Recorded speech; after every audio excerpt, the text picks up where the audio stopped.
Maroon के मिल्लत junior college में उर्दू दिवस यौम उर्दू शानदार अंदाज में मनाया गया।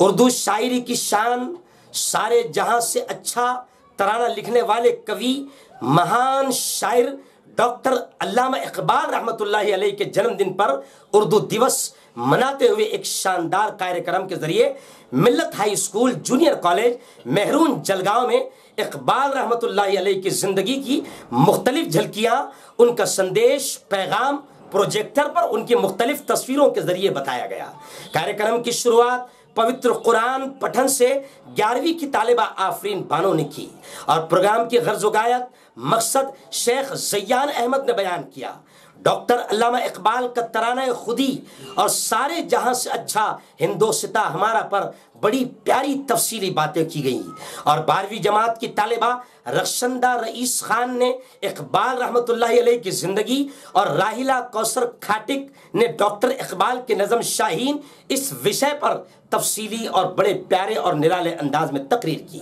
प्रोग्राम के अध्यक्ष शेख मुश्ताक सर रहे और अब्दुल क़य्यूम शाह, ताजुद्दीन शेख, मोहम्मद रफीक पटवे, सैयद मुख्तार, इनकी मौजूदगी ने प्रोग्राम को जीनत बख्शी और इस प्रोग्राम को कामयाब बनाने में फरहाना मैडम, साजिद खान, जावेद शाह की बड़ी मेहनतें रही। शानदार निजामत, सूत्र संचलन शेख ज़ैयान सर और आखिर में तमाम लोगों का शुक्रिया सुमैया शाह ने अदा किया।